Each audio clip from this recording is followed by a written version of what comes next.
All right, Matthew Wolf says we need a three-way comp between the 4400, the U89, and the 017 FET. Oh, you got it. Coming right up. From the mind of Mark Yoshimoto Nemkov.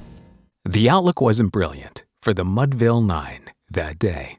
The score stood 4-2 with but one inning more to play.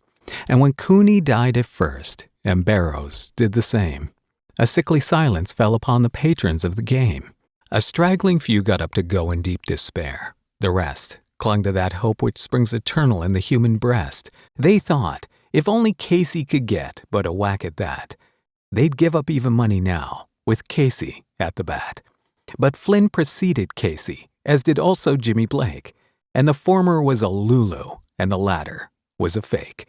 So upon the stricken multitude grim melancholy sat, for there seemed but little chance of Casey's getting to the bat. But Flynn let drive a single to the wonderment of all, and Blake the much despised tore the cover off the ball. And when the dust had lifted and the men saw what had occurred, there was Jimmy safe at second, and Flynn a hug in third. Then from 5,000 throats and more there rose a lusty yell. It rumbled through the valley, it rattled through the dell. It knocked upon the mountain and recoiled upon the flat, for Casey, mighty Casey, was advancing to the bat. There was ease in Casey's manner as he stepped into his place. There was pride in Casey's bearing and a smile on Casey's face.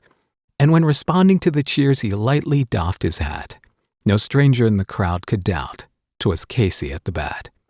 10,000 eyes were on him as he rubbed his hands with dirt. 5,000 tongues applauded when he wiped them on his shirt. Then while the writhing pitcher ground the ball into his hip, defiance gleamed in Casey's eye. A sneer curled Casey's lip. And now the leather-covered sphere came hurtling through the air, and Casey stood a-watching it in haughty grandeur there. Close by the sturdy batsman the ball unheeded sped. "That ain't my style," said Casey. "Strike one," the umpire said.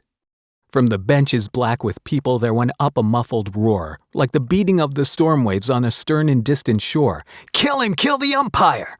shouted someone in the stand. And it's likely they'd have killed him, had not Casey raised his hand. With a smile of Christian charity great Casey's visage shone. He stilled the rising tumult, he bade the game go on. He signaled to the pitcher and once more the spheroid flew. But Casey still ignored it, and the umpire said, "Strike two!" "Fraud!"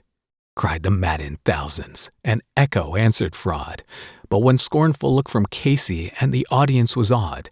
They saw his face grow stern and cold, they saw his muscles strain, and they knew that Casey wouldn't let that ball go by again. The sneer is gone from Casey's lip, his teeth are clenched in hate.